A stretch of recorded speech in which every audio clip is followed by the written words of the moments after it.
If you can, please go ahead.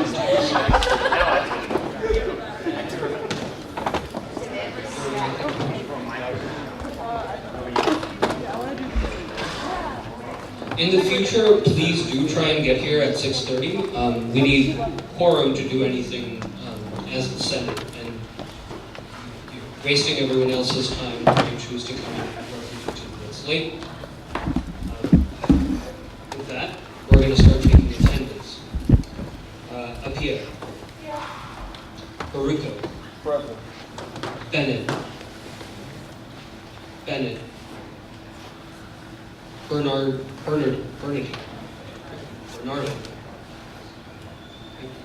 Bonaventura. Here. Borelli.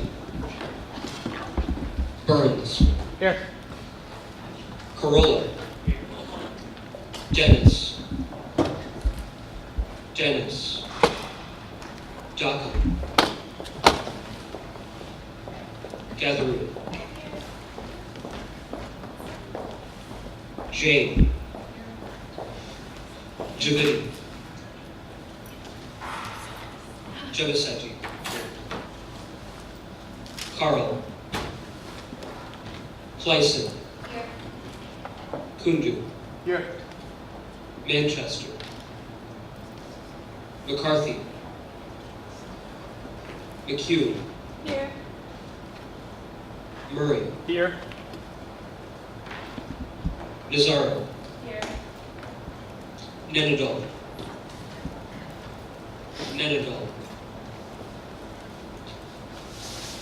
Prince. O'Connor. Roger Rahman. Here. Rogalski. Here. Schroeder. Here. Sarah. Sosnowski. Tumu. Here. Villanueva. Von Olsen. Here. Vora. Here. Walker. Wojitnia? Did I pronounce that correctly? Wotina. Programs chairperson. Here. Student development chairperson. Here. Student services chairperson. Here. Academic affairs chairperson. Funding board chairperson. Here. External affairs chairperson. Here. Chief of staff. Here. Vice president. Here. Here. President. Here. Comptroller. All right. Fantastic. All right, EOC chair. I'll add you to my list for. You know you're not mandated to come.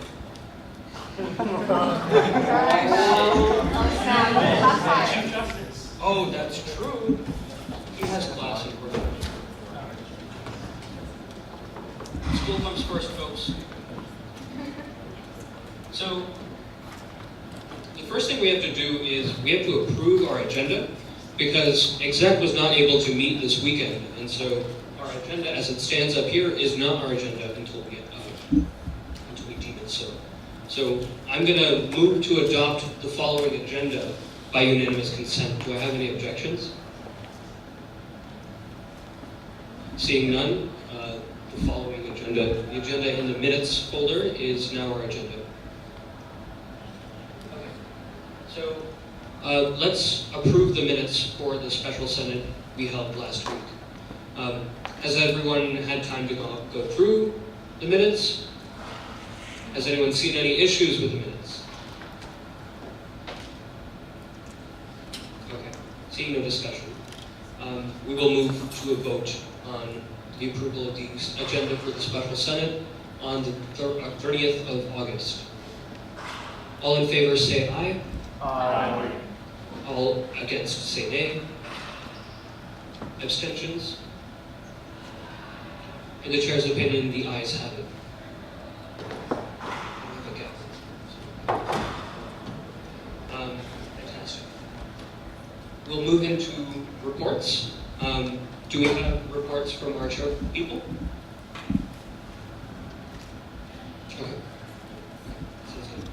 We'll start with programs. So we have our first week. You got it.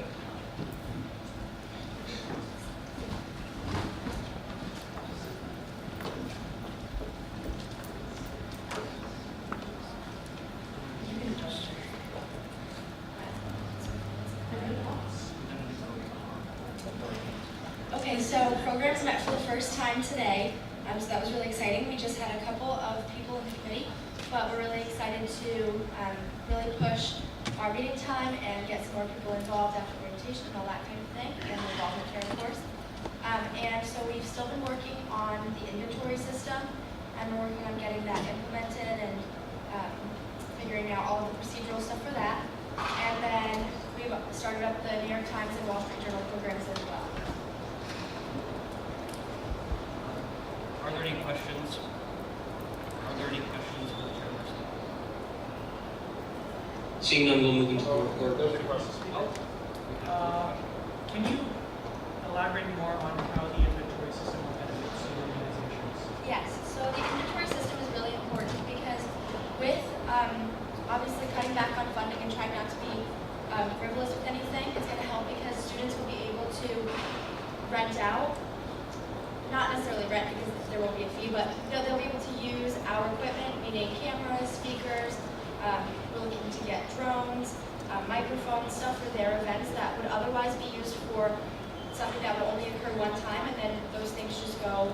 They might be in someone's dorm, or they might be used for a purpose other than what we funded it for originally. And so it's just going to be a really positive program because of the fact that it will save us and the school and everyone a lot of money. And so that's what I'm really excited about it.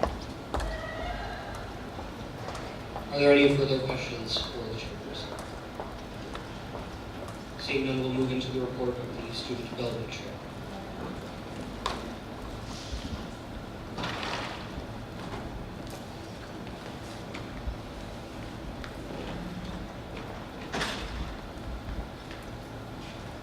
Hi everyone. So we had our first meeting last Thursday and we debriefed from last semester and we also discussed what we want to work on this year. So we're also really excited to get some new members into the committee and we are having a meeting tomorrow at 5 p.m. in the SOC conference room for anyone that's interested and wants to stop by and check out the committee. That's all. Are there any questions for the chairperson? Seeing none, we'll move into the report of the student services chair.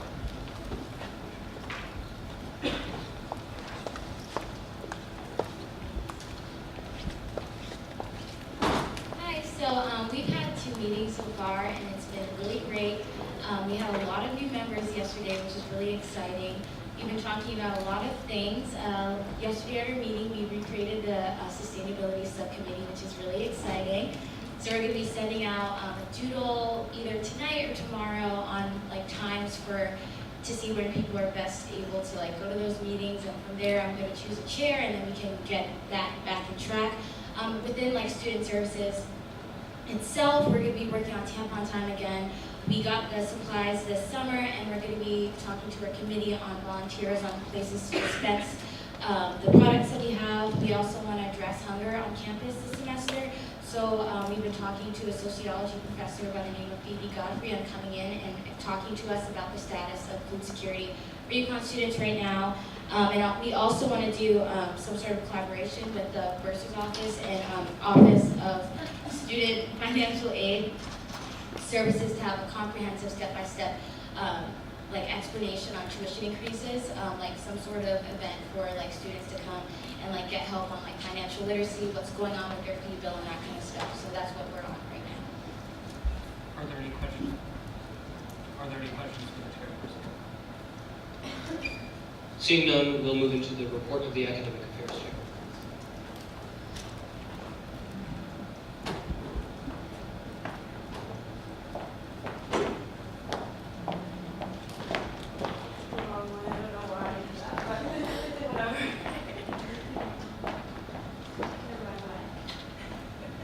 Hi everyone. So today I actually just got to speak with the director of advising. We have a lot planned for this coming year. I'm really excited. really excited to work with me, and we're ready to implement a lot of the initiatives that I have in mind for the committee and for academic advising in general. So we're looking into helping students prepare for postgraduate education, such as graduate school, professional schools, or if you're just entering into a career path, we're looking to help with students more on that. We're looking to also implement an academic advisor survey that will go out to all the students. So one thing that they requested was that our committee be helping out to spread the message that students are actively filling out the survey and being helpful for the advisors, so that they can at least take the right step in order to improve advising here at UCONN. And we're also looking into having them come in hopefully within the next week or two. I know today we didn't really have any involvement there, so I wanted to get new members to come in first before we look any further into that. But hopefully we'll be coming in soon and we can discuss more issues in regards to advising and other academic issues. Are there any questions for the chairperson? Seeing none, we'll move into the report of the funding portion.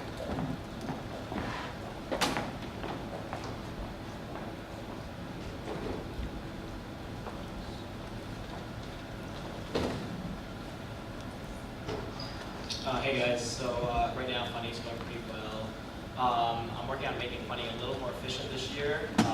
Right now, we're working to just reduce catering kind of overspending it a little bit. So we might be voting on some new funding policies soon.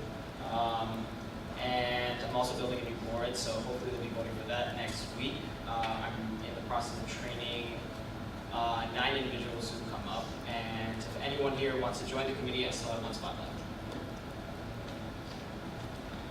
Are there any questions for the chairperson? EOC chairperson.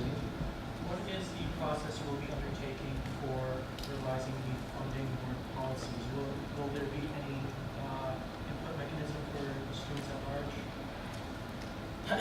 It's not that right now. It's not going to be any like cuts per se. There's no like percentage decreases, like nothing like that. But I was talking to our bookkeepers this morning, and we think that catering right now is a huge expense that it can be reduced.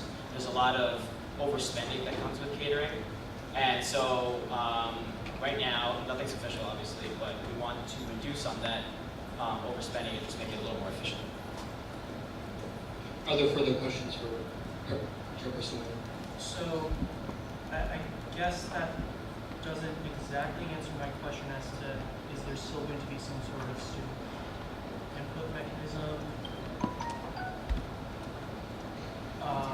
Email through Kristen. Sorry? Email through Kristen. To go to all the student boards? Okay, we'll be able to contact you for that? Right, but obviously I don't want to say anything to students if nothing's for sure. Okay. Are there further questions for the chairperson? Seeing none, we'll move into the report of the external affairs.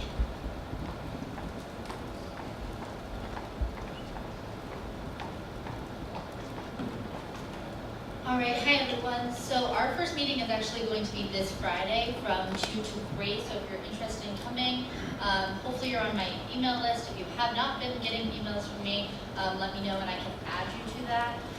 But we've actually already hit the ground running, even though we have not met yet. So starting today and going until the 15th, we are actually running a drive to collect any supplies or donations for those affected by Hurricane Harvey. We're also encouraging people to go online and donate and add money because that is what they're asking for most, but obviously we can't collect that. We are collecting different things. Diapers are really needed right now. Feminine products, cleaning supplies, those things are extremely needed. So if you're interested in donating any of that, please let me know. We'll be collecting in the SOC, but if you're hopefully bringing a lot of stuff, let me know so you can bring it to my car so we don't overload the SOC. Also, we're having a rally for that on Sunday in Husky Village from 1 to 3. There'll be some light snacks, some music and everything, so if you're interested, please come out. It'll be a lot of fun.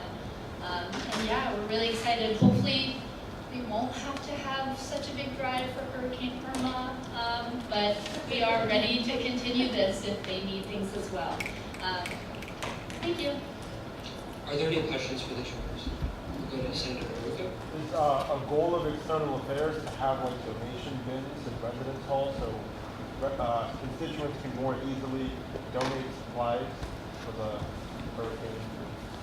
I'd absolutely be willing to do that. I don't know the process of having donation bins in residence halls, but again, once we meet on Friday, there's different things we have to talk about on Friday. For example, there are many locations that will accept the donations, but I want to decide as a group where we're bringing them to, because I know people have different opinions on where the items are coming from and going to Texas. Are there further questions for the chairs? Chairperson.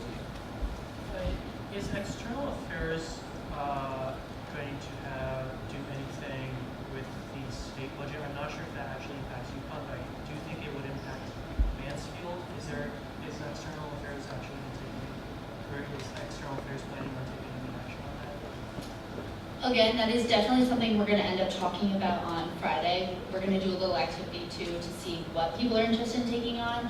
But I sent out a survey to people who are on my listserv, and people are more interested in taking on things like the state budget and looking into more legislative things, which is also why I'm looking to form a subcommittee on specifically Greek and off-campus affairs, because that tended to really overload the meetings this year, and I want to make sure that legislation and more of state affairs are taken care of in committee.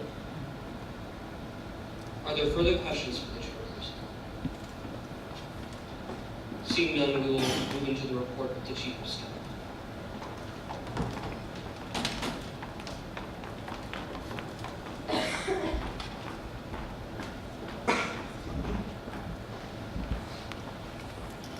Hi guys, not too much to report on. Over the summer I worked with Irma on Ice Cream Social, which was right after freshman convocation, and it was a really great event. We got to talk to a lot of freshmen, me and Malou especially. Shout out to all of you guys who volunteered. We got them repping their new USG shirts, and it seemed like a really big success. So that's all for now. Are there any questions for the chairperson? Yes. Hello. So currently there's one chief of staff, correct? Correct. Are there plans to find another chief of staff, or whether or not?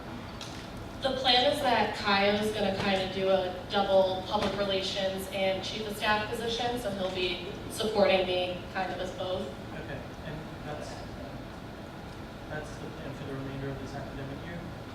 Correct. Are there any further questions? Seeing none, we'll move into the report of the Vice President.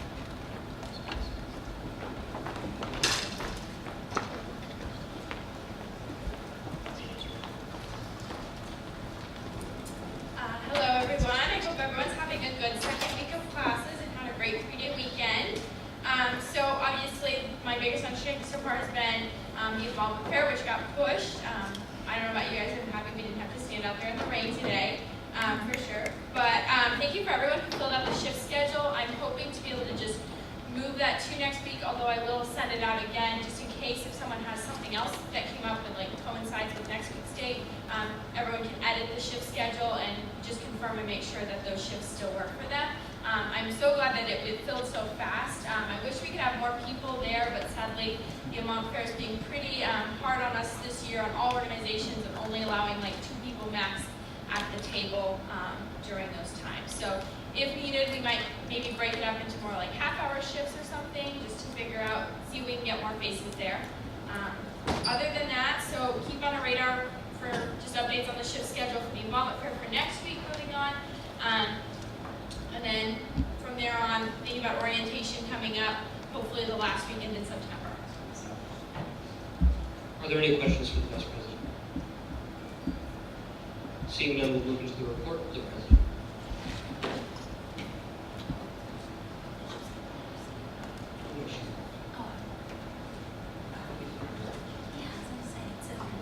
Hi everyone. Okay, so first I just kind of want to touch upon the Chief of Staff thing. So unfortunately Dustin is not returning back to UConn this year. And that's why we decided to put Kaio into that role, just because it was something that was completely unexpected. So if any of you have questions about that, please let me know. But because we already formed our cabinet, Lisette and I felt comfortable having him be the Vice President's Chief of Staff, and also because of the working relationship that Marissa was able to create with him, we thought that would be the best idea. So he's going to be helping Lisette out this year, as well as myself and Marissa, and we'll be doing the PR work as well.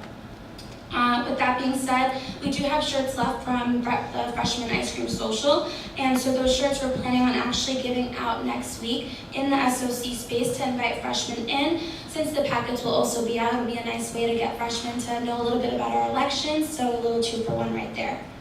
With that being said, we'll be talking about the elections later on, but myself, Nandan, and George worked really hard, and luckily, I guess the involvement fair getting pushed back worked out because we do want to push it a week ahead, and we think that is best in order to fill up all the seats that we have right now. And I know that Lisette will be working really hard on just ways to kind of spread the word, and I know that Chairperson Gatherer was talking about ways to go into classes the way that Concord does, so just look out for emails about that. And then tonight we'll also be doing nominations. I'll be nominating 6 people tonight, but I do want to just state which ones are open, because I think there's a lot of room for people to become leaders and take on these committees.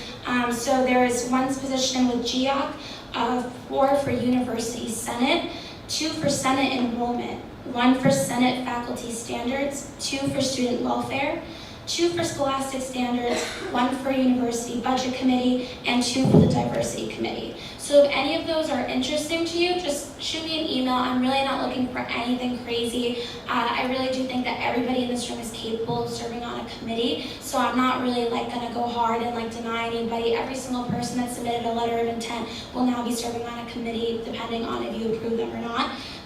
But please consider that for the next Senate, I'm hoping to get everything filled. In the past, these committees haven't gotten filled until November. So luckily tonight we'll be having 6 people already being able to attend the first meeting starting next week.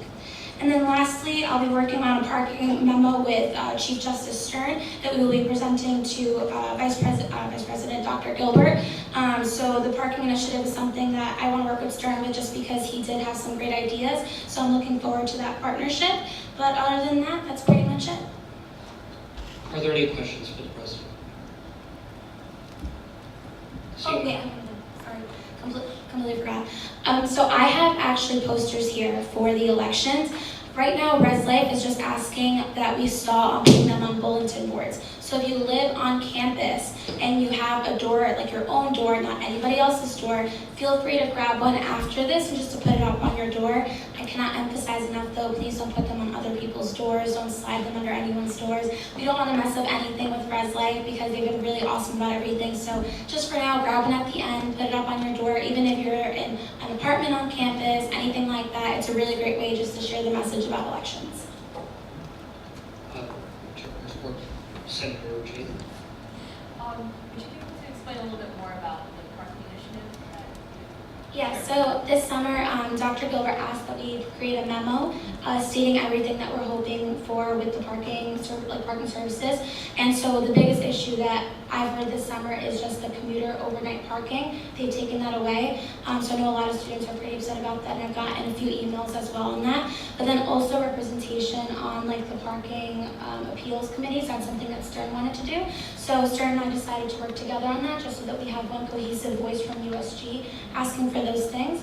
But I know that I'm also interested in finding out more about what students want to do. So Kaio may be looking at sending something out just to see what other students are saying about parking on campus. Are there further questions for the president? Seeing none, we will move into the report of the comptroller.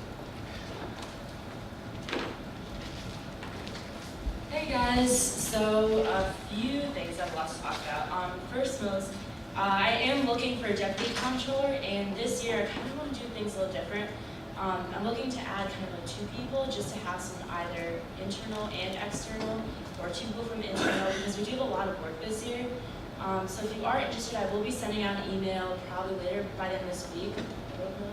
So just wait on that. But also, I will be reaching out to Tier 2 organizations and seeing if anyone's interested there. And another thing that I'll also be working on is the inventory system, and I know Malou talked about it in her report. So we did talk about the rental system, which is essentially where USG purchases these products that are that are highly requested from Tier 2 organizations. We're trying to also look into looking back today, like a few years back, and seeing where that equipment is, and see if we can kind of borrow that instead of purchasing and spending more money, using that and borrowing it or lending it out to students. We're also kind of looking more so into the inventory system of tracking or looking back in past years of what Tier 2 organizations have requested and creating a list of that in order to track where equipment is going. I'll also be setting up meetings with a few of the Tier 2 organizations such as Outing Club and Formula SAE, as they request a lot of equipment every year, and they've been very efficient, very on top of how they manage it and where they store it, so I'll be having meetings with them. And another thing we'll be also working on is budget, which is also a huge thing we talked about last year. And I'll be meeting with Irma and all the committee chairs, discussing how we can kind of be more efficient with spending this year and also cutting internal spending. So if any of you are interested in working on either of these things, please feel free to reach out to me through email, or you can just talk to me after Senate. Are there any chairperson? Comptroller Sidani, when will a budget be presented to the Senate for approval? So right now, Kim, our advisor, said she recommended September 30th, but we're hoping to do it or a lot earlier than that. I'm hoping by September 28th. Are there any restrictions in our governing documents about when that budget needs to be presented? Right. From what the conversations we've had, no. Okay. But I'm going to ignore that. But from what Kim has said, she said that we should be good to go. Okay. So, Well, let me start to look. yeah. Did the budget the temporary budget that we passed during last academic year, does that allocate any funding to the committees for them to use, or? Yeah, that, yeah, that's it, yeah. Any other questions? Go ahead. Seeing no questions, we will move into the report of the speaker. I guess. So over the past few weeks, I've been working with Irma and George on elections, with Richa on Senate things. We're planning orientation events for senators once we elect a new set of senators. We want to bring back kudos and do a few other things that we think will make Senate much more engaged than it has been in the past. Last year we had a good year, and we want to continue that momentum into this year. I'm looking to nominate deputy speakers, or one deputy speaker, but I'm going to hold off on the nominations process until we have new senators in, so that they have a chance to apply to that if they'd like. We're still exploring whether or not we'd like to keep the legislative coordinator position open. If there are any people who are interested in that, please let us know. Other than that, I think that's it. Are there any questions? Chairperson? Is anything being done to appoint new senators with our rules of procedure? Yes. So we plan to go into Robert's Rules during the orientation session that we'll have the weekend of the election results being released, so that all of our senators can get a refresher on that. We plan to have every senator there that we can have there. And after that, at the first caucus, we plan to use that to acquaint senators with how legislation works, the flow of the Senate meeting, and other things that they might find necessary to contribute to a Senate. Go ahead.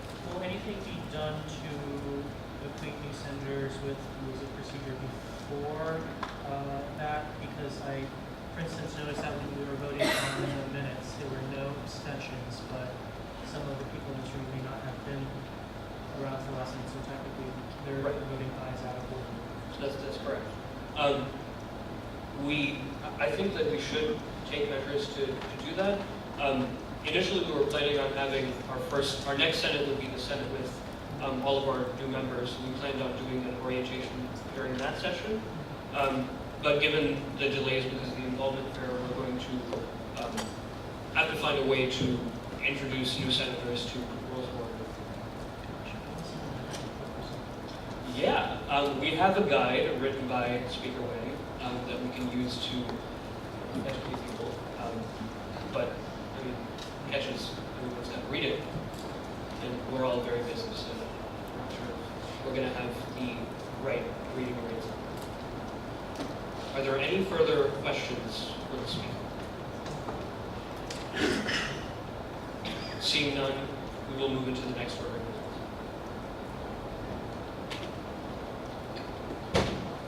There is no old business, so we will move straight into new business. The first item is the approval of the updated fall 2017 election packet. Do we have a motion? Bonaventura, second goes to Jane. Is there any discussion? Or the motion is the Student Body Senate resolves to adopt the presented fall 2017 election packet as a whole, replacing the previously approved packet. Is there any discussion on this item? Chairperson. Okay. So, hello everyone. Sorry you haven't been able to get rid of me yet, but there have been some delays in the entire elections process. I did not get final numbers from ResLife from all of the residential polls until Friday, which I was working all day Friday, and then this was Labor Day weekend. So these numbers were put out yesterday. If you scroll down, thank you. So these are our newly calculated open positions. Again, I would like to emphasize, please tell everyone you know if they qualify for one of these positions that they should run for one of these positions. I see that we do have at least one, I see him now, new person in the back who is interested in running. Thank you so much for coming. If you have any questions, please feel free to let us know. Elections oversight contact is eoc@usg.uconn.edu. So again, please reach out to everyone you know. We want to fill this room up as much as we can. Now these changes technically do not need to be approved by the Senate since you did delegate the authority to EOC last session to set the final numbers. But this does need to be part of what you do approve tonight. This is an updated elections timeline because we did only get those numbers last Friday. That pushes back our entire process about a week, which actually kind of works out now that the involvement fair has also been pushed back a week. So this is the timeline pushed back a week, highlighted in red and everything. Additionally, there is one more change in the rules. After talking to some of you, we did decide that we would proceed with the online forms system, but we did add one additional provision to the rules which prohibits the use of email lists without the explicit written permission of the owner of that email list, be that an organization or other entity. So that should hopefully help us mitigate some of the issues that we faced last year. Or not us, but that is highlighted in red somewhere there. That is the only other change. The other changes that you delegated to EOC to do have been made. For instance, adding in two EOC codes at the end for the forms. They are there. Please feel free to test out those QR codes. Additionally, those forms have been now placed on the USG website, so after this, I'll just type in a little note on the top of that page that says you can access these forms at usg.uconn.edu. I'd like to yield time to Senator Murray.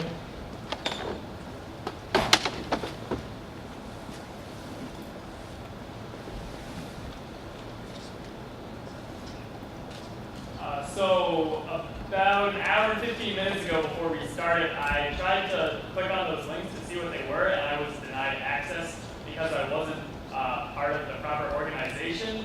I was on my UConn email address, so I just want to, I was wondering if any other people have had those problems, because we definitely don't want that happening when candidates are trying to fill them out. That access was restricted until the final approval of the packets.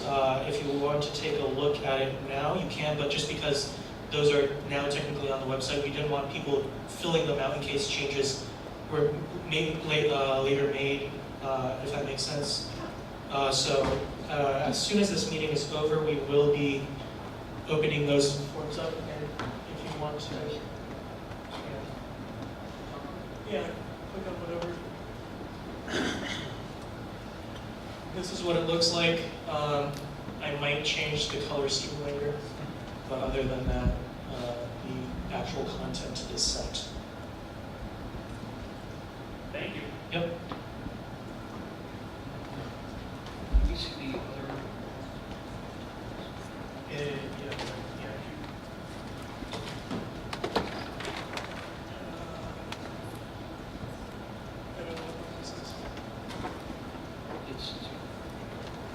Yeah, so the other form is the same petition form.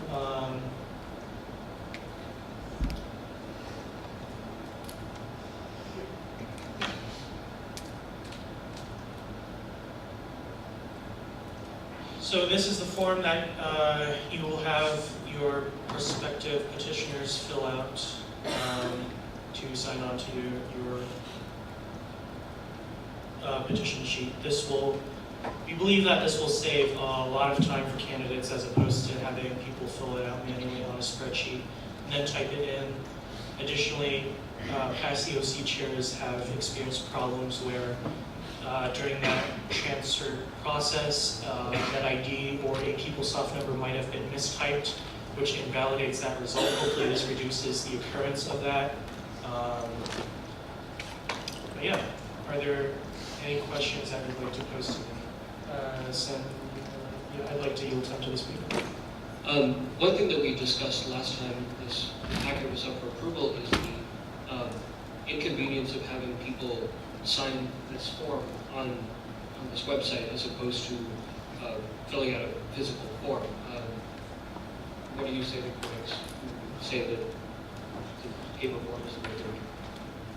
So what I would say is that there's always a lot of difficulties that go along with change, but ultimately I do believe that this will help save us a lot of mistypes, and as a result, EOC will not have to write back and say, hey, sorry, even though you did type out like 50 petition signatures because 2 or 3 of them were mistyped and we could not validate them, you do not qualify for the ballot. I believe that this will reduce the occurrence of that. I think that will save a lot of heartache on that part. Additionally, we also discussed an option of having both the paper form and the electronic version. That was considered, but then a lot of people did also bring up that having too many options would be complicated, not only for the students trying to figure out, oh, do I have to do both of these or just one of these, but also for the Elections Oversight Committee as we parse through the petitions and try to figure out who filled out a paper form, who filled out an electronic one. Maybe somebody did a combination of the both. So ultimately, it was decided that just this was the best way to go. I'd like to yield time to Senator Veruca. Chairperson Wayne, didn't we agree that the paper copy would just be to benefit potential senators and candidates, and all of it would be done electronically, that the person getting the paper copy would have to manually put it in? Didn't we agree on that? And so the paper copy was still a viable option just for the candidates running? Yeah, so if you would like to do that, you can, but so the Elections Oversight Committee will not provide you with like a separate paper form that you can do. If you would like to have people write down the information on the side, that is not against the rules, but we'd like to keep it simple. Senator Rogalski, I'd like to talk to.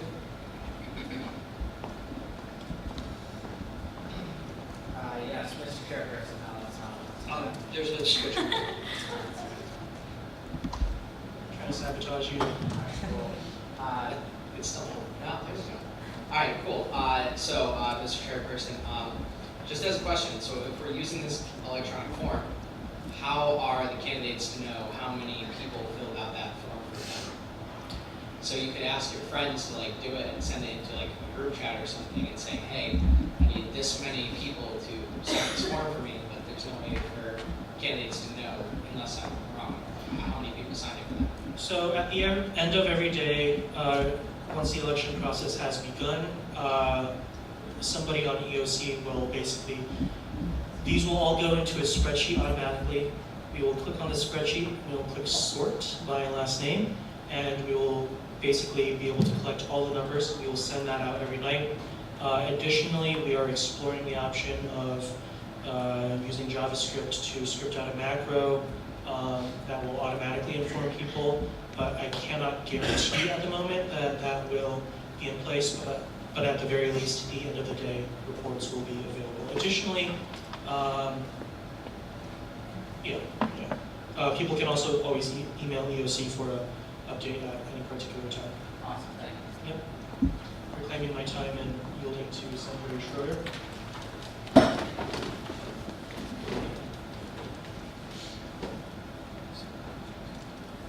Building on the last question, you said you were going to email out the number of people that have signed forms for each candidate. Is this going to be emailed out as here are all the candidates and here are how many names people have, or is it going to be individually addressed? Individually. We can use mail merge to do that. Reclaiming my time and yielding to President Valverde.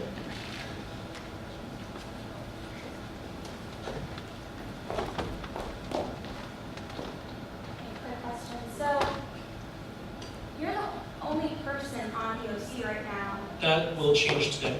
Okay, so I just want to make sure. So, how many people are you going to have? Is it going to be 2 more people with you? So on the agenda currently are 2 nominations to EOC. In addition, I was planning to, once we enter the EOC nominations item on new business, I believe it's B, I was going to tell people to let me know if they were interested in joining EOC and give a little bit more detail about that process. Okay, and so what oversight is there going to be to make sure that people are getting those emails? Just because I think we're all like super busy people. I know we're like one of the busiest people I know. So like, how are we going to make sure that like this is actually happening? Because I just get concerned about candidates not knowing where they fall and maybe trusting, like what was mentioned earlier, sending in a groupie with 50 people and that not being done. So where would that fall? And who's going to be overseeing that? Because So I'll be overseeing that. We will have a team of elections oversight committee members by then, but we will ensure that those emails do get sent out every evening. Thank you. Claiming my time and yielding back to the speaker. Is there a written guarantee in the election packet that at the close of business or at the end of every day, an update will be sent? So at the current moment, there is no written guarantee. Because this is the first time we were doing this, I would like a little bit of flexibility in case, for instance, the macro does turn out to work best, then we can switch over to the macro instead of doing it close of business day every day. I can personally guarantee that it will be one of the two.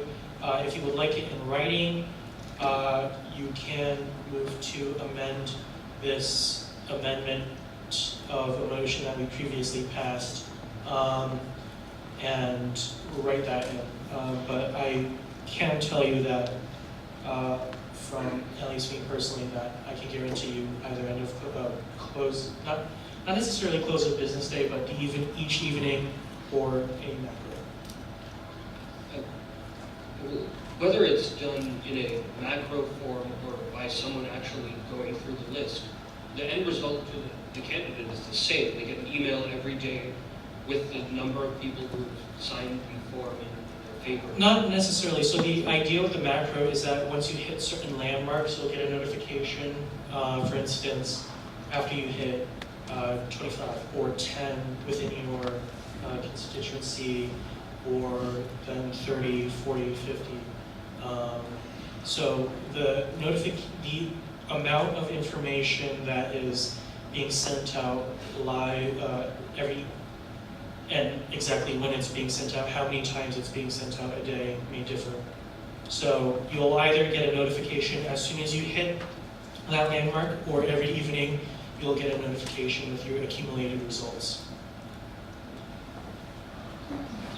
My worry remains for the candidate because there is no written guarantee that they will receive any notification at all. And that's, frankly, I believe you, but writing as its own. I see your point, Mr. Speaker. If the Senate does agree to move to amend this amendment to the motion, then I have no objection to it. It was just not included in my proposal to this amendment because of that fact. So if the Senate would like to do that, I have no objection to that.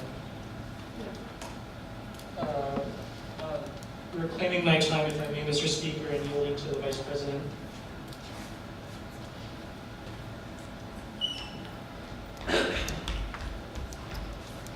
All right. I just have a quick question for EOC Chair Wang. I built macros myself, and while I do totally agree with this idea, and they make your life a lot easier, especially when dealing with those big Excel lists, which is what this will export to. My worry is, and kind of along the same lines with Speaker Tumu, is that the time it takes to build such a macro. I have built such macros myself, and that would take. I'm just curious. The way I'm seeing it right now is the macro would have to constantly update with all the new candidates' email addresses that are then submitted, so it would have to pull email addresses from whoever the form that is submitted by the candidate, and then from there it would have to keep constant track of and do a constant for-loop checking of every email against whichever candidate that name is, but it would have to keep updating again to check against the new candidate's name, so it doesn't skip one of the candidates' names. I just worry that the timing of building such a macro, in which case I then agree with Speaker Tumu, and just because of where we're at with the time and everything, to see, maybe it would be better to have a contingency that for this first election cycle where we're trying this, that it will be emailed out by hand, done by hand. I totally trust your programming skills. But, I don't know, how do you foresee being able to build that macro in time? Which is why we have the contingency plan of emailing out everything, an EOC member emailing out everything each evening. So I think there's a little bit of a disconnect here between what you're saying and what Speaker Tumu is saying, in that Speaker Tumu is saying that he would like a written guarantee that some sort of result will be emailed out to the candidates, and what you're saying is you would like some sort of backup plan to the macro. We do have a backup plan to the macro, which is an EOC member emailing out that accumulated information to each individual candidate each evening. Yes? I guess that's exactly pretty much what I'm saying, is that I think there should be the backup plan, which you just have in place, but then to ensure that that backup plan happens, is kind of where I'm with Speaker Tumu in that, contingency, putting in the policies. So my only recommendation, if we were to put this in writing, is that it does not limit the EOC to only the backup plan, but also allows for the EOC to utilize a macro if it is developed in time. I'm not sure exactly what wording the Senate would be comfortable with in that situation, but to keep the packets as simple as possible, my proposal on the screen right now does not include that. But again, if the Senate sees fit to move to amend that, then I have no objection, as long as it gives EOC the flexibility to move between the options. Okay, that's all I want to say about reaching this macro. Thank you. Claiming my time and yielding to Senator Baruka. Mr. Speaker. Thank you.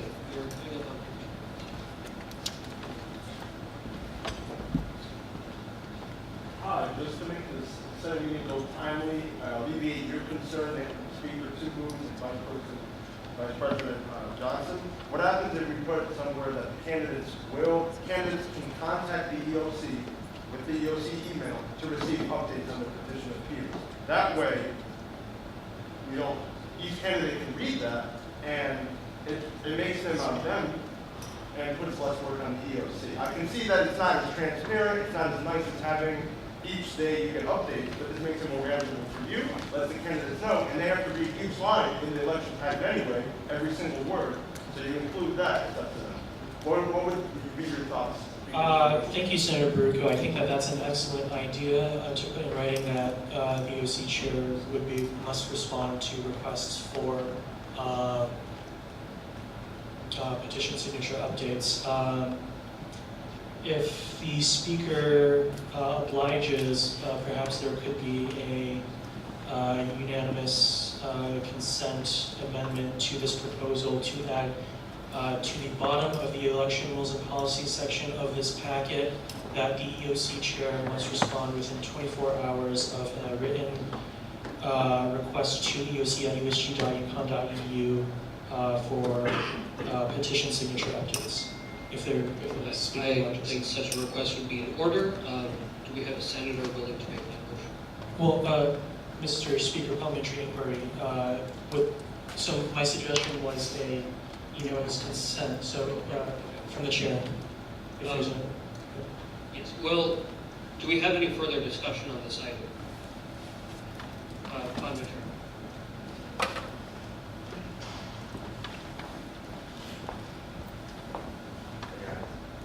So my main concern. Anyway, my main concern with this system is that I feel that it is probably going to be much more difficult to obtain 50 signatures doing it online, because with paper it's like easy, you can just go, knock door to door, get signatures that way. But I don't think it's going to be nearly as easy to get 50 signatures using this system. So with that being said, do you think that, even if we don't lower it dramatically, do you think that we can entertain the idea of possibly lowering the amount of signatures that we need if we migrate to the system? So one, knocking door to door with your forms was originally against the rules in the first place, so don't let me catch you doing that. No, I didn't do it last year, but I just remember that. Point of information, in order to canvass door to door, you need to obtain a permit from ResLife. Those have a 3 business day waiting period and can only occur on Monday, Tuesday, or Wednesday. So just so you're aware.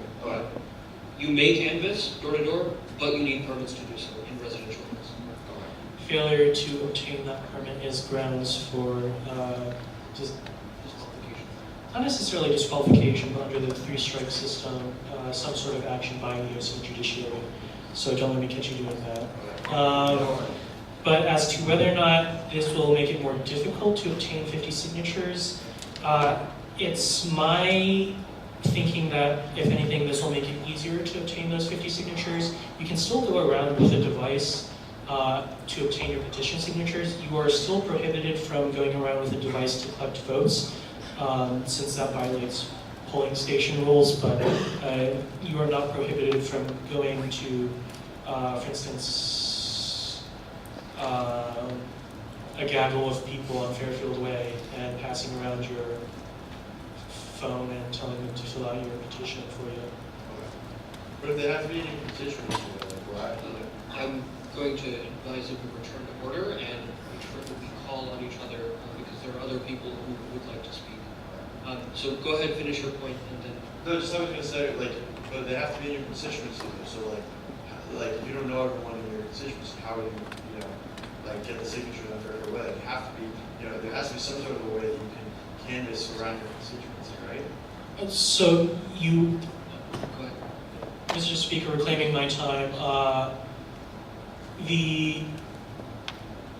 you're not required to get 50 people from your constituency. I don't believe that was ever, in my memory, part of the elections process. You need 10 signatures from your constituency, and because the form has people fill out their major, as well as residency status, where they live on campus versus commuter, etc. It'll allow us to identify the 10 candidates, or not candidates, signatories who are within the candidate's constituency. The chair would recognize Chairperson Abia.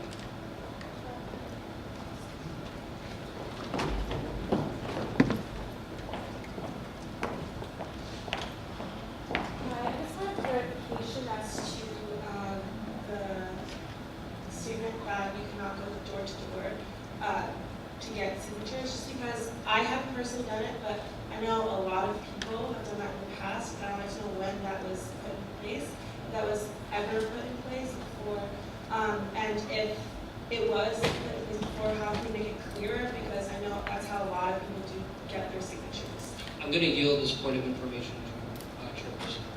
So, can you bring us back to the election packet? So this has theoretically been a part of the elections rules forever, ever since Res Life instituted the policy, because we are all bound by university policy in our actions. There is a codified section now in the elections packet that clarifies that you must follow all university policies, including Res Life policies. But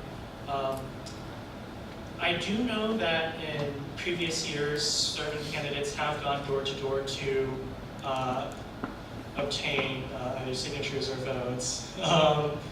It was not necessarily brought to the attention of the Elections Oversight Committee or strongly enforced. So I would, again, like to make that clarification now. This has always been part of the policy. If it does happen, let us know. Yeah. Does that answer your question? Thank you. Is there any further discussion? One additional point I'd like to make is that not only is canvassing regulated by Res Life, but so is posting. Posters now require, as of this year, they require a 15-day waiting period. So effectively, candidates can not put up posters in residential halls on bulletin boards because that violates Res Life policies and therefore our election policies. Moving back to the form issue, I think that it would be in candidates' best interests to ensure that they get a response within 24 hours, as per the amendment suggested by Franklin and Chairperson Wayne. One thing I'd also like to clarify is there a provision for the submission of an Excel sheet or some other method of communication to EOC that does not involve the form? Yes, go ahead. Okay, so we did discuss the possibility of introducing a form option in addition to the current electronic form, like an Excel submission. My concern is that that will overwhelm EOC when we are actually parsing through and making sure that the candidates have submitted all their necessary petition signatures. If, for instance, a potential candidate submits 25 of his or her signatures via that Excel document and then an additional 25 via the form, that might get confusing. EOC doing its initial pass over might accidentally disqualify somebody because they have seen, all right, they've done the Google form, but they only have 25 signatures, and that does not qualify them for appearance on the ballot. So that would be my concern about allowing candidates to, in addition to using the form, submitting an Excel document. But again, if candidates would like to, they can collect all that information on an Excel document and then enter it into the form themselves manually. If that's what you really want to do, go for it. We're not going to stop you from doing that.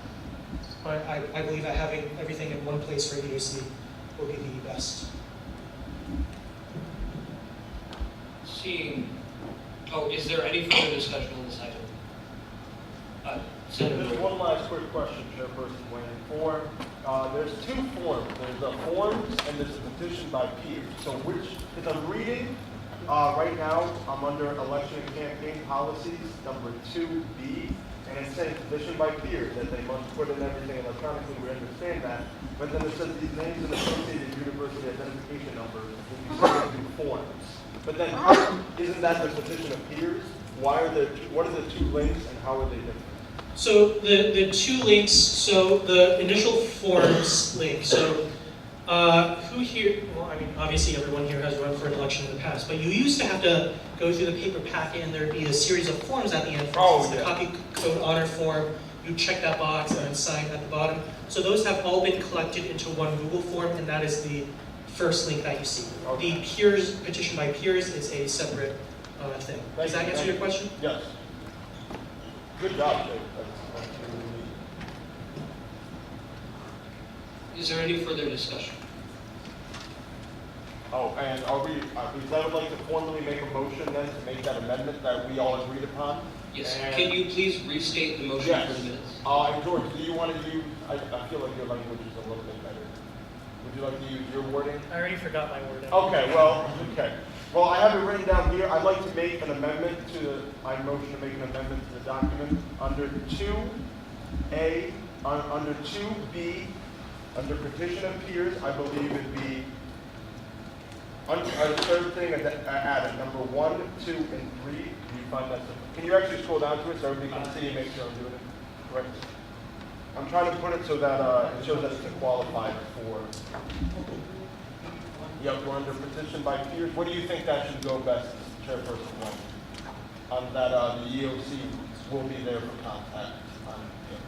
So my recommendation would be for the Senate to, with unanimous consent, adopt an amendment to this proposal as item subsection 3 of subsection 3 of the election policy rules that states the EOC shall within 24 hours respond to written requests to eoc@usg.uconn.edu for petition signature updates.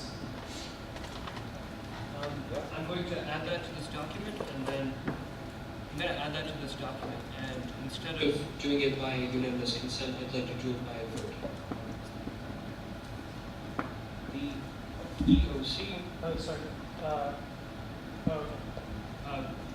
abbreviations are, has EOC been previously defined in this document? I don't think so. Elections.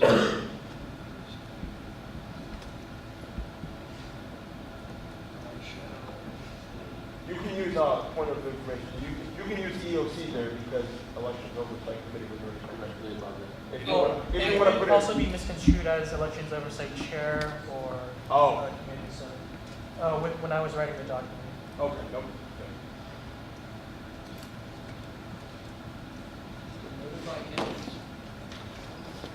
Is this the, I'm just trying to get the word. Respond to written requests by candidates to UCONN USG for petition signature updates.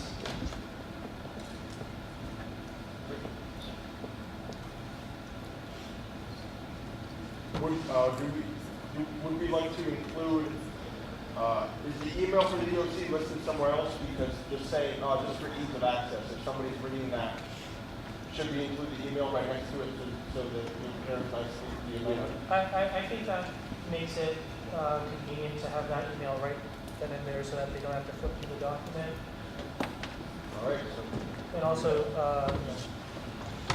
does this look amenable?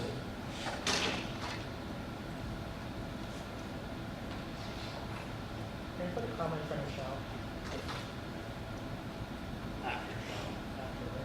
Oh yeah, sorry. Okay. Can all senators read this? Instead of written request, can we change that as by unanimous consent to request? Yeah. We haven't voted on this, so we don't need to. Or email written request, I guess so. Yeah, so I prefer a written request kind of in case somebody sends me a voice recording. I'm not gonna. Okay. Okay. So, is there any discussion on this amendment? Seeing none, we will move into a vote on this amendment. All those in favor signify by saying aye. Aye. All opposed, say nay. Any abstentions? One. In the chair's opinion, the ayes have it. I'll get a gavel. It'll be great. Is there any discussion on the motion as a whole to adopt this election packet as it stands? Can I just clarify to the senators that because this is an amendment to the motion that we have previously passed, this does require a 2/3 vote threshold. So keep that in mind when you're voting on this. Is there any further discussion on this item? Last thing. Yes. just to make it look nice, can we, by unanimous consent, move forms where it says the title and then everything that follows, just can we move that down so it's all on one page? Because as it is now currently, it goes forms. You can find the forms if you need to fill out the website, the link, and then the QR code. So can we move that to the other page because there's still room on the other page? I'd like to, by unanimous consent, insert a page break before the character F in forms. So now that we've added stuff, I'll have to probably go back and revise the table of contents. Okay. So do we want to do that now, or do we just want to do that later? I'm going to ask that we do that now, just because edits to formatting, in effect, give someone authority to edit the entire document, which could be misused. I think that it won't, but... Okay, if that's the case, can we move? Oh, so bring forms down to the page.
So the changes made were insertion of a page break right before the character F in forms, and the modification of the table of contents to read page 18 for forms instead of page 17.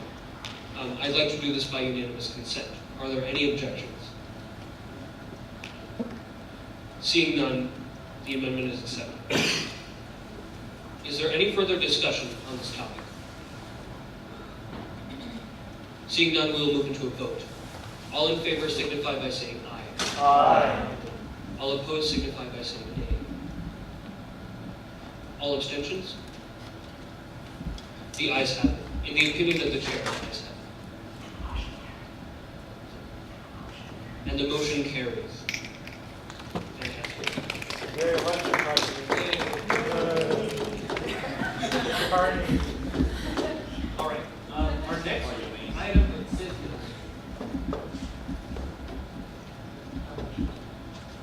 Our next items of business are nominations. First, we have the nomination of Tyler DeBrito to the University Senate Curricula and Courses Committee. Do we have a motion? Corolla, second goes to Baruco. Yes.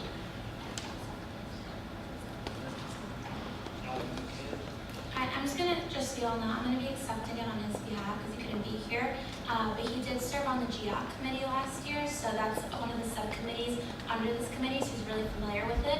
And he really wanted to come back this year, so that's why I nominated him. Are there any questions or concerns about the candidate? Seeing none, we will move into a vote. All in favor of the nomination of Tyler DeBrito to the University Senate Curricula and Courses Committee, signify by saying aye. Aye. All opposed, nay. Any abstentions?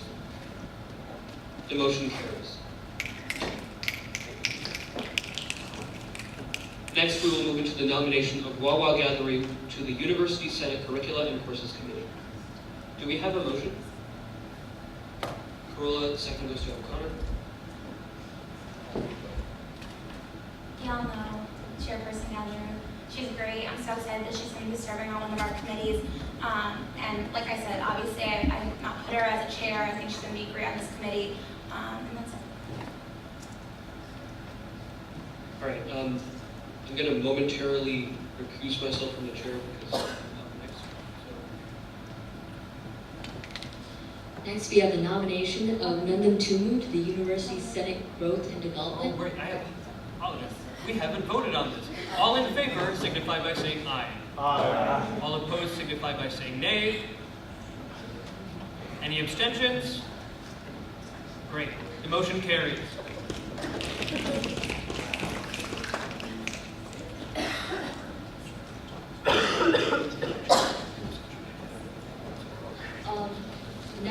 Next item on the agenda is the nomination of Nandam Tumu to the University Senate Growth and Development Committee.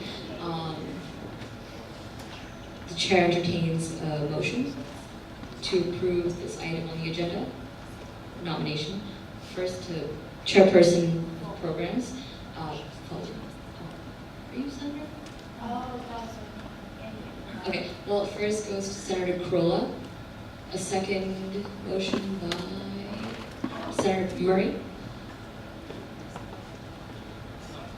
I really have like not much to say, but of course we all love Speaker Tumu. I'm super excited for him, and yeah,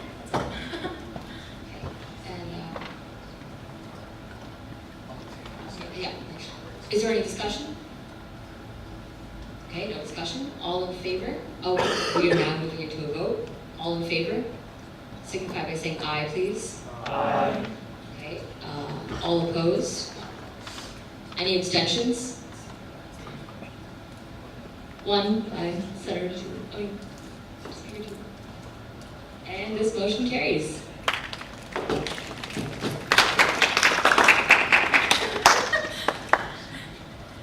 All right, we'll move into the next item of business, the nomination of John Clark to the University Senate Growth and Development Committee. Do we have a motion? Motion to Rogalski, second to O'Connor. Is Clark here? No, I just want to make sure because he told me he's going to be here. But oh well, so yeah, I mean, he's served in the past. He's really passionate about this, and I'm excited to see him work on this. And he'll be reporting with me just to keep an eye on this committee specifically this year. Is there any discussion of this item? Seeing none, we will move into a vote. All in favor signify by saying aye. Aye. All opposed say nay. Any abstentions? The motion carries.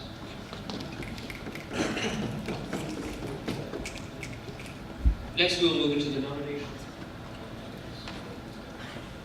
Next, we will move into the nomination of Ben Murray to the Elections Oversight Committee. Is there a motion? Veruca,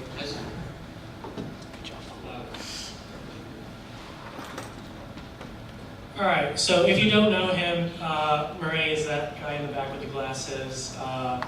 He has been your NEAG senator, the only one after Christina, so thank you for filling that role. I've known Ben for 4 years. He's up to the task. Please nominate him, or please accept the nomination. Oh, right. Is there any discussion on this item? Are there any, or any questions for the committee? Seeing none, we will move into a vote. All in favor, signify by saying aye. Aye. All opposed, say nay. Any abstentions? One. The motion carries.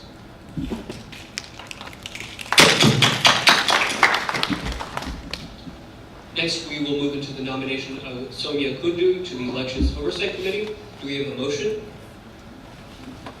Motion to Jane, second to Murray. So Senator Shomo Kundu, sorry, Mr. Speaker. I've known Shomo since freshman year when we both ran against each other for a seat. I'm still a little bit salty about that, but he does great work. I've seen this kid in action. I don't understand how he does it. He doesn't sleep at all. I sleep with IT. Yeah, he has a little couch in ITE that he's like claimed as his actual bed, so he's definitely up to the task, and I urge you all to please accept this nomination. Are there any questions for the nominee? Is there any discussion on this item? Seeing none, we will move into a vote. All in favor signify by saying aye. Aye. All opposed, nay. Any abstentions? 1. This motion carries.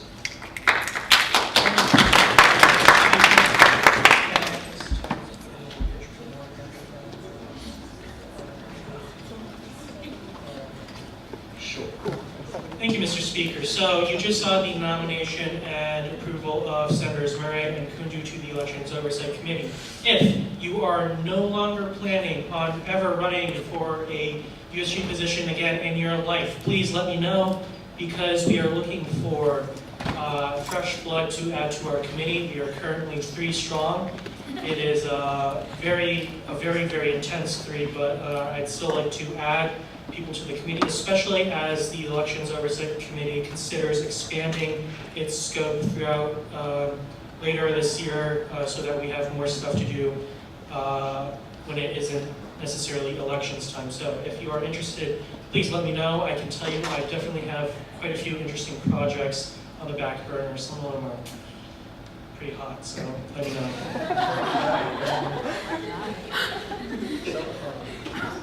We will move into the nomination of Nathan Baxter to the Veterans Ex Officio seat. President Valverde. Or wait, motion. Do we have a motion? Motion goes to Corolla, second goes to Turu. So y'all know Nathan. He's so great. He's been an awesome addition to USG. Is always volunteering, always there. And I'm so excited that he's decided to come back. I know he has a busy schedule, so I'm really excited to see him here for another year. Is there any discussion, or can the nominee please stand? Standing. Are there any questions for the nominee? Is there any discussion on this item? Yes. Sorry. It's fine, I expected from you all. No, I want to express how much appreciation I have for everything that you've done for this organization for the past year. But thank you for that. And for your service. Is there any further discussion? Seeing none, we will move into a vote. All in favor signify by saying aye. Aye. All opposed, nay. Abstentions? In the chair's opinion, this motion carries. 4 more meetings. Next, we will move into the nomination of Walter Dodson to the UCONN USG ex officio seat. Can the nominee please stand? Thank you. Can we have a motion? To O'Connor, second goes to Wotina. I'm going to get this. I'm going to get all your names. So obviously, of course, you all know Walter as well, but I've been really lucky to really get to know him and work with him and be in meetings with him, and I just think he's so phenomenal and really will bring that mission of working with other Tier 3s, especially CONPERG, because there are a lot of initiatives that can cross over into USG, so I'm excited for him to be a part of all of that. And I was telling him before, he was like, I'm kind of in USG, and I'm like, no, you are in USG. So thank you for everything you've done so far, and I'm so excited to see what you do in the future. Are there any questions for the nominee? Seeing none, we'll move into discussion. Is there any discussion about the item at hand? Seeing none, we'll move into a vote. All in favor signify by saying aye. Aye. All opposed signify by saying nay. Any abstentions? In the chair's opinion, the ayes have it. And just really, I'm so sorry. Just really quickly too, so we are allowed to appoint 10 ex officios, so now we have 2 of them. If any of you have any ideas for certain ex officios, please let me know. I am meeting with some of the cultural center directors to talk about this, just because I know they're not too crazy about this. But if you do have any ideas, I know I've been reached out to by one person specifically, just let me know. I'm super open to hearing about them. Next up, we have two nominations that are not on the agenda. I would like to move to add items J and K to the agenda by unanimous consent. Are there any objections to this motion? Yeah. Oh, sorry. I keep thinking that J and K are the nominations of Andrew Rogalski and Richard Jane to University Senate committees. Is there any objection to this motion?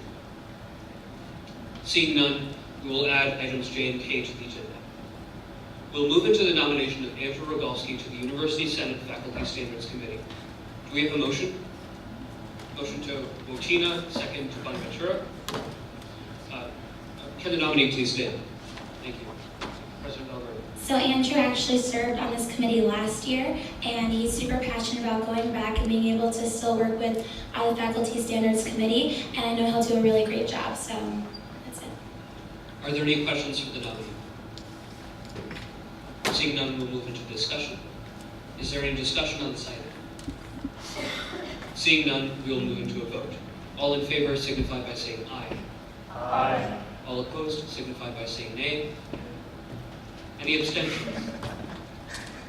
One. In the chair's opinion, the ayes have it and the motion carried.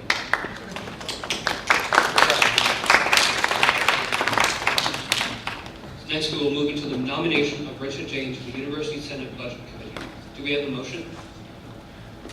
Motion to Bonaventura, second to Kundu. Am I butchering that? Is it not ready? So Rich has had a lot of experience with funding, both not just in USG, but also with Tier 2s. So I'm excited to see her be able to learn a lot out of this, but also be able to provide a lot of feedback. So that's why I decided to nominate her. Are there any questions for the nominee? Seeing none, we'll move into discussion. Is there any discussion about the nomination? Seeing none, we'll move into a vote. All in favor signify by saying aye. Aye. All opposed signify by saying nay. Any abstentions? In the chair's opinion, the ayes have it and the motion carries. Alright, so really quickly, so we just filled 6 of the seats for the committees. We still have 15 more to go. So please consider, if you have any questions, just come up to me after Senate. Any student can do this. So even if you have a friend who's interested in this, they don't have to be a member of USG in order to serve on a University Senate committee. So if you're nervous about it or you want to bring a friend in, let me know. And then of course check the website out because that has all the dates and everything. But 15 more positions to vote, so please apply. The next item on the agenda is the repeal of prior standing rules of the Senate. Now, the last Senate session's rules were set to expire at the end of the session, so we don't need to repeal those.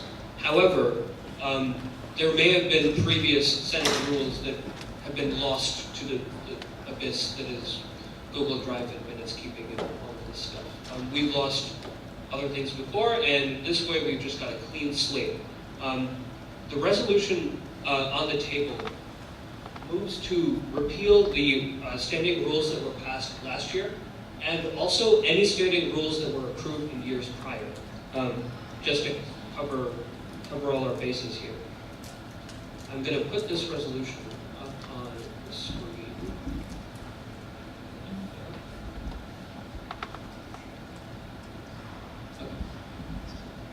Okay. So first, do we have a motion? Motion by Jane, second by Corolla.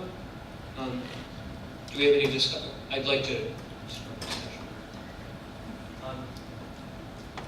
There's really one operating clause here. And for those who haven't seen, this is how USG legislation looks. We have 3 classes of legislation: bills, resolutions, and joint resolutions. If you look at the bylaws on the website, they're not reflected there, but we passed an amendment to those bylaws last year. So I'm going to try and get that updated as well for our reference. This is a resolution because it concerns internal affairs of the Senate. So what this does is it repeals the rules passed last year, provides the title of that legislation, and it also tries to strike or repeal all resolutions or whatever happened prior to that before we changed the structure that pertain to the standing rules, just so we have a clean slate. The next item on the agenda is a set of new standing rules for this Senate. So I'd like to repeal the current standing rules and replace them with our new standing rules for this year in this Senate session. The new standing rules are also set to expire at the end of this Senate session, so in the future we'll never have to repeal any standing rules ever again.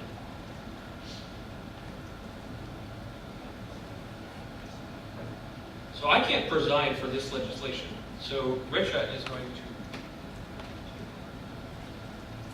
So I yield my time to the chair.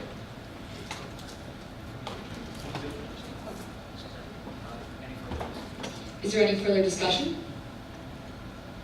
I just have a question pertaining as to why we have to repeal the previous laws, and like, is there any difference between last Senates and this Senates that would make a big impact? I'm not. Yes. Familiar. Secretary, please. Senator, because now I give up my chair. So there is a minor difference between this year's rules and next year's rules. Additionally, the rules passed last Senate session, 2016-17, are no longer in effect. So even to keep those rules, we would need to pass new legislation reenacting those rules. Does that clarify your point, Senator Schroeder? My point is more of why are the rules expiring after the Senate session, and why do we feel it's usually up to the up to the discretion of the chair, the speaker at the time to institute new rules that they may feel are warranted or necessary or would be good rules. So they expire after every year, and it's up to every new Senate to decide on rules for its governance. I can't. I yield to the Point chair. of parliamentary inquiry. Was there a motion to put this on the floor? Yes.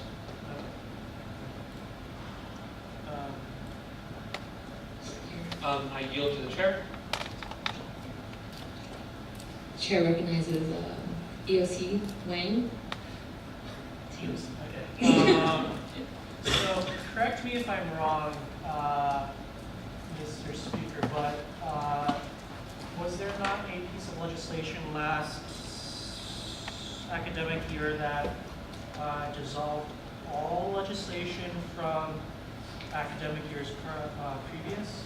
I seem to remember Senate leadership of last year putting forward something to that. There was a bill concerning the repeal of resolutions regarding Senate committee or Senate rules. However, that legislation only had one whereas clause, which eliminated the resolution created during that Senate session to remove Senate rules. And to clarify, I'm talking about a different piece of legislation that was passed probably the second or third session. The second session. Second session of the 2016-17. That when reorganizing the legislative system in general, essentially repealed all previous legislation, including Senate rules. Well, the Senate rules would have been included among those. Okay. I personally have not seen that legislation. I have seen legislation that repeals the Senate rules enacted prior to the legislative reforms, but I have not seen legislation that repeals all legislation enacted prior to the legislative reforms. I yield to the chair. Are there any other questions or discussion? Senator Kundu. Point of information, I guess. Is there any way we can pull up the resolution or bill that Chairperson Wang is talking about, so we can confirm that? Yeah.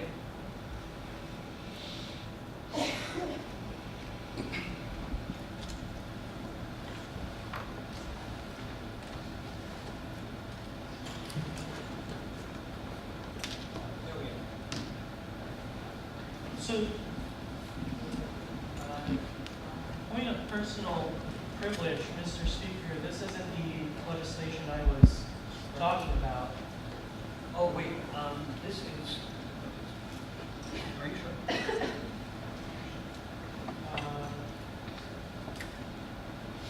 Yeah, so, Madam Chair, if I may. Yes. So just to clarify, this is a piece of legislation that repealed the rules that the Senate had passed the first go-around. We had two sets of rules last semester, one set that we passed before new senators came in, and this, I believe, which came after the new senators in November, were brought into the fold. So this eliminated the rules for them so that the new senators could also vote on the rules. But the legislation that I was talking about earlier was that in reorganizing the entire legislative system, did we not essentially invalidate all previous forms of legislation? In the act to amend the bylaws, I did not see a clause that invalidated all previous legislation. Now, if I'm not mistaken, weren't all previous legislations also constrained by a, I believe the longest a piece of legislation could go was 2 years before it was automatically, I'm not sure what the term would be, invalidated, but. That was not in section 8 of the bylaws. So not the amended bylaws, but. Right, of the pre-amendment. Of the pre-amended bylaws, we're not, for instance, I do remember that statements of position lasted only for the duration of the Senate that passed them. That's correct. Bills, do not bills also expire 2 years after their passing? Not that I'm aware of. I yield to the chair.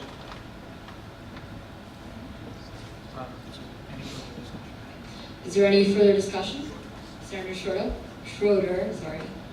I just have a question about what the difference is between the rules this for the upcoming year versus previous year. Because I'm not perfectly, I don't perfectly understand all of the rules that are going on. I just want to clarify, make sure that I know what is going to happen. Yes. Speaker 2. So, assuming that all previous rules are not in effect right now, there is no dress code. We don't operate according to Robert's rules. We don't do a lot of things that we kind of take for granted to do as Senate, right? So rules are instated every year to allow for changes. Let's say Robert's rules get updated or something else happens like that. Or the chair sees fit to have, some provision for, maybe a new senator or something like that, right? This new set of rules includes the ability for the chair to warn and expel people in this room, in the chambers, if they, if they're very disruptive, and warn people if, things are getting a little too personal, which is something that happened a little bit last year. Is something that I'd like to avoid. So those are the two rule additions this session as opposed to last session. And we'll see that as we move into the next item on the agenda, which is the set of new rules. All right. Okay. I yield to the chair. Before we continue, I just wanted to say something. I see a lot of people on their phones and also on their laptops, so I would appreciate if everyone could please give the respect to the people who are speaking. We as a Senate body, we really should respect when other people are talking and stuff, so please just keep that in mind, guys. Thank you. Now, is there any other further questions or discussion on the item? Seeing none, we will now be moving into a vote. So, all those in favor, please signify by a loud aye. Aye. That was not loud. But anyways, all those who are opposed? No. Any abstentions? Also, well, one from the chair. And in the opinion of the chair, the ayes have it, and this motion carries.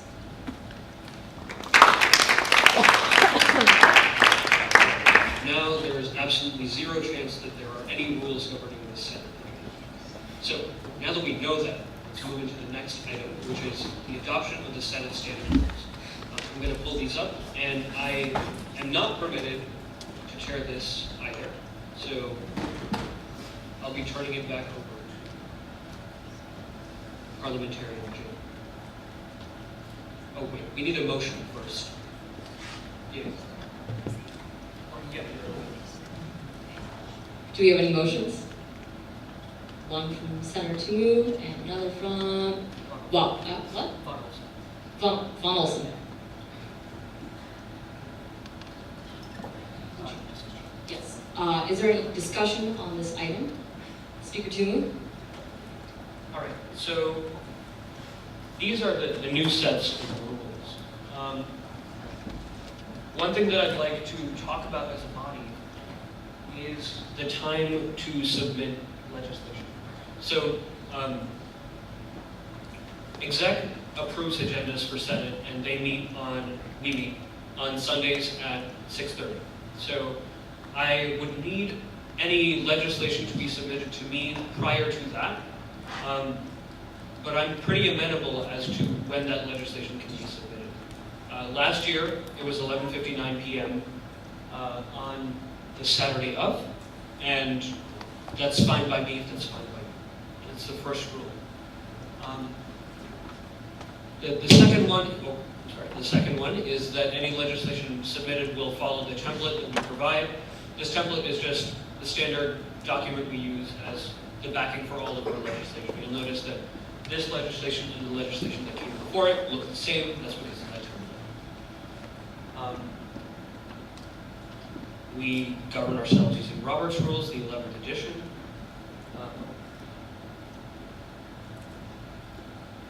The speaker gets to set limits on debate. So let's say that a particular item is taking very long to debate, and a lot of people are saying the same things. I can attempt to, bring things back to order by imposing time limits on speaking or doing other things of that nature. And of course, as with any ruling made by the chair, any senator is free to challenge that. So any of the actions done by the chair or given power to the chair, or anything that you say that the speaker can do, can be revoked or undone right there, if you would like. The ability to yield time with the consent of the speaker, the ability to warn and the ability to remove people from this chamber, and the Senate dress code, which is going to be business formal. This speaker reserves the right to not enforce that dress code. Let's say last Senate session was the special Senate. We didn't have any rules then, but I would normally suspend the dress rules for that because it doesn't make sense to have you all dress up to go sit in SU 104 and, do that on short notice. It doesn't make sense. So these are the rules as I present them. I'm going to yield to the chair, and if any of you have any comments, please go ahead. Chair. Thank you, Speaker Tu. Is there any discussion? Chairperson Hinton. I just have a quick question. So last year, I know there was a lot of discussion about when legislation would be turned in, and part of that, I believe, was because the exec agenda has to be out 24 hours prior, so I was just wondering what you were thinking about. So just to clarify, when we set, last year, exec delegated its authority to approve the agenda to both myself and President Byrne at the time. So it wasn't even on whether or not exec would really be able to approve it or not was not really the consideration as much as it was that we give both exec members and senators sufficient time, as well as daily campus, sufficient time to look over the pieces of legislation before they were voted on. Okay.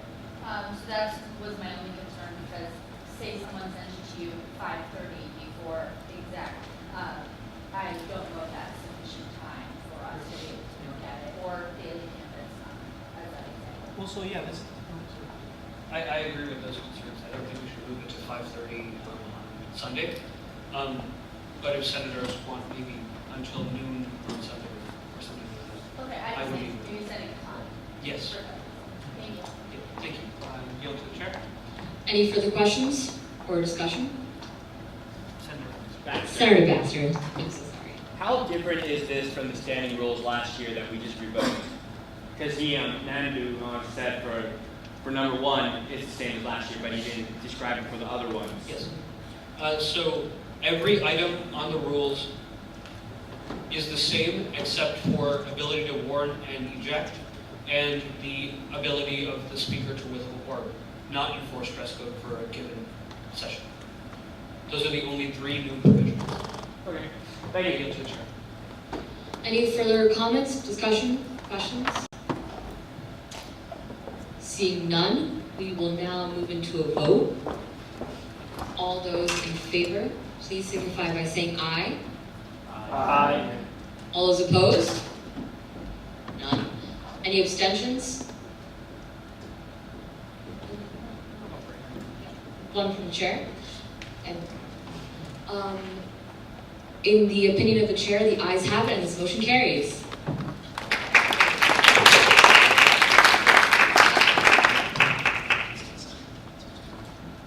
All right. Now we will move into general discussion. Are there any general discussion items? Chairperson Wood. Hello again. Sorry I'm taking up so much of your time tonight. I'd just like to talk a little bit about one of my personal pet projects that I've been working on since last semester, which is homecoming and cultural center participation in them. Little progress has been made since we left this issue at the end of last semester. But earlier this evening at about 7:00 p.m., IFC was introduced to the idea of possibly boycotting homecoming in opposition to the decision of the Chief Diversity Officer to decision by the Chief Diversity Officer. Now, their IFC's decision has not been formalized yet. It will be brought up again at their meeting next week. Hopefully, I'll be there to talk with them about it a little bit more. Now that IFC has expressed interest, I'll be reaching out to Pan Hellenic, in addition to other entities that normally do participate in homecoming. If you are at all interested in working on this project with me, please let me know. I just have a question. I can talk a lot, but I was, and she said that we shouldn't be on our computers and we shouldn't, but I was actually getting a lot of messages from people who were at that meeting, and it had come out in a way, it seems that USG was leading this and encouraging people. I just wanted to know how this was going about, and because that seems like how it was brought up tonight by the messages I was receiving, so I want to make sure we get a clear message. Mr. Speaker, clarify on that. This is not an official, for instance, by a USG committee or anything, but this is action that is being taken by some USG members in pursuant to a piece of legislation. I believe it was a joint resolution that was passed last semester towards the end of last year. But as to whether or not this is being led by the USG organization as a whole, no, this is one of my little pet projects.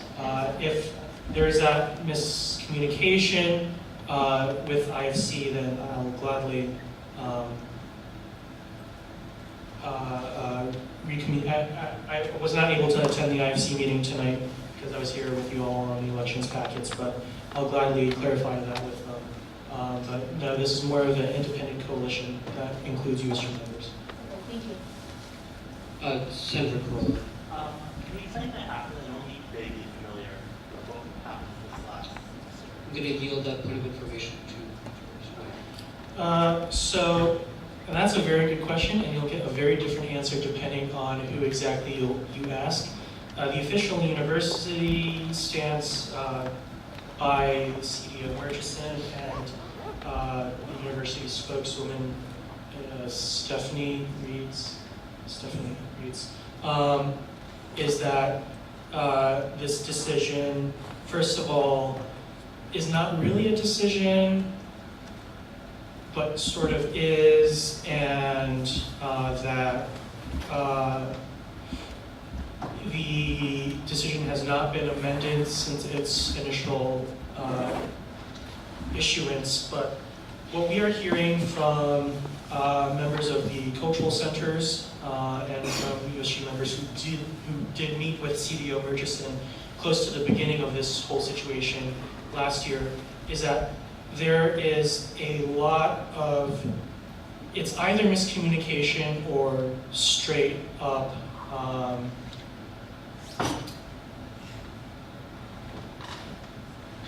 miscommunication with an intent, I'll say. But I'll be completely honest, I have not been happy with the transparency of the university administration in regards to this decision. That is one of the issues that that I and my little coalition of friends will hopefully be looking at. But in general, the initial, what we have been able to parse out is that the initial decision was to bar cultural centers from participating in homecoming completely. That includes barring funding, administrative support, logistical support.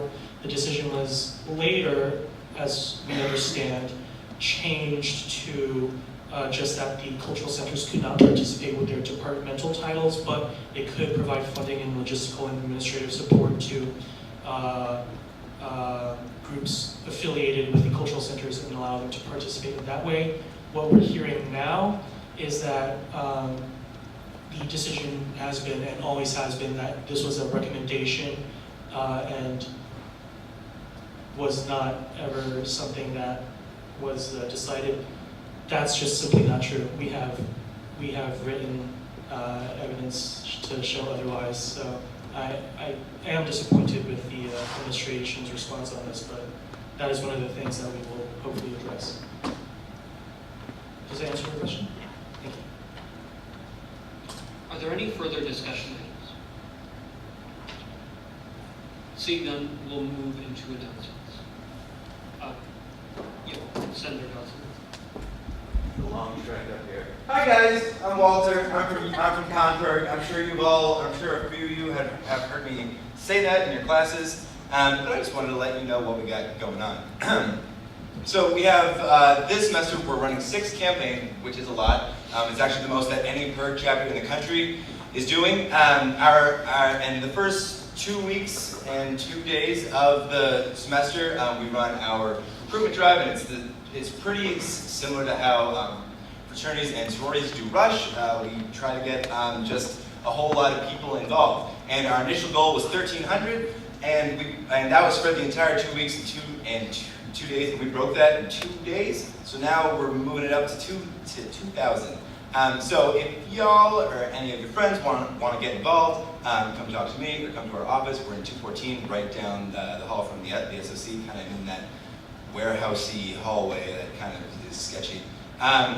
But yeah, so our campaigns are 100% clean energy, and this time we are focusing on the university instead of pipeline expansions. We're trying to get the university to commit to 100% renewable energy by 2050. And this isn't an impossible thing. Cornell already made this commitment, and Hampshire College in Massachusetts has already done the same thing. So we're looking to build a coalition between Concord and a lot of other student orgs on campus. Y'all already passed the resolution last semester, which was huge and amazing, and thank you.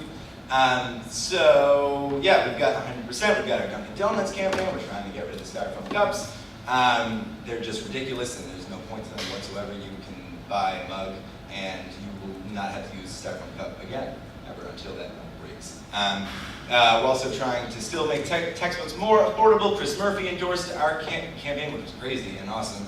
Our democracy campaign, which has now shifted their focus from big money out of politics to trying to get Connecticut to establish ranked choice ballots instead. Our hunger and homelessness is probably going to shift from what the coordinator thought to now Hurricane Harvey and Irma relief situations, and there are apparently 3 other hurricanes in the Atlantic, so hopefully we won't have to run those things, but we'll see. And then Save the Bees. So UConn got a national accreditation for a bee-friendly campus last semester, which was awesome. Oh yeah, that's huge. Those Ivy Leaguers at Yale don't have that. No one else in Connecticut has that distinction, so that's really cool. But yeah, like I said at the end of Special Senate, something I've heard from all of y'all is that you want to advertise USG elections a lot more. And have you all had someone from Concord in one of your classes? Yeah, all right. No? All right, we'll get you. But yeah, so we do class announcements. That's when we come in and you say, hi, I'm Walter from Concord, or hi, I'm Irma from USG, and you advertise it that way. Tabling events, I know y'all have done that. Canvassing also, which y'all talked about a little bit. We can help you with all of that stuff. Logistics, numbers, goals, hourly coordinating, event coordinating, stuff like that. And myself and our new campus organizer are having a meeting with Irma on Friday, and I'm sure that we will establish a training for y'all to attend and get all of those skills. And that is just, I feel is the most that we can offer USG because we have these professional staff and these assets. I think that's all I had. Join Concord. I'm doing USG and Concord, so it's possible. Other than that, I don't have anything else. But yeah, talk to me about Concord. Thanks. Parliamentarian Page. Hi, everyone. Oh, God. Oh, hold on.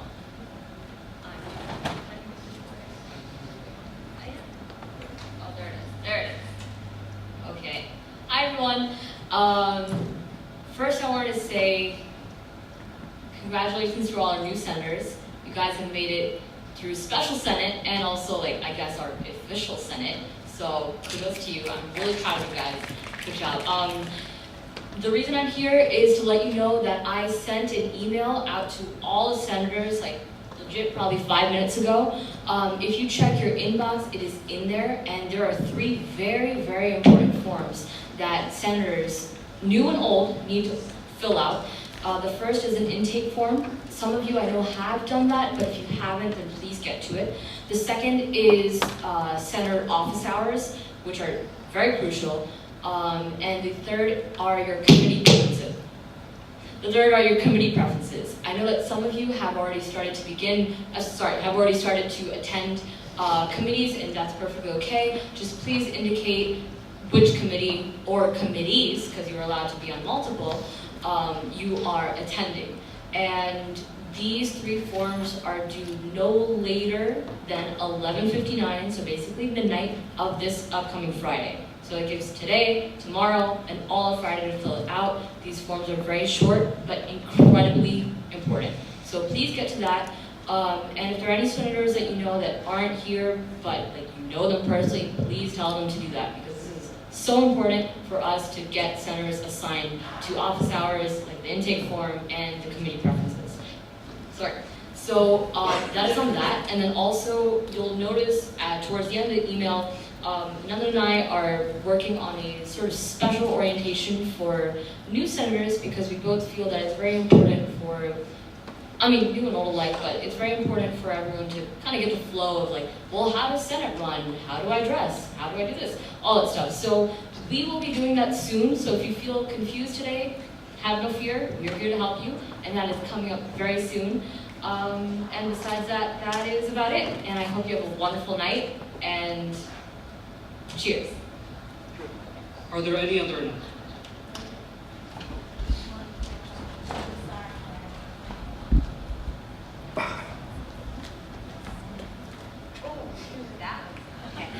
Sorry, I know everyone wants to go. But I want to tell everyone the Dean of Students, Student Advisory Board is starting up again, and it's a really, really great opportunity to network with the Dean of Students and her office and take part in representing students that way. I can forward it to anyone if you want to talk to me after, and yeah, you should join. Are there any further announcements? Do we have a motion to adjourn? Shane, second goes to Funnels.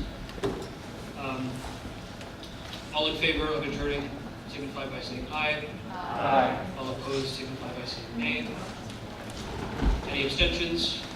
In the opinion of the chair, the ayes have it. We are adjourned at 8:38 p.m. Thank you, guys.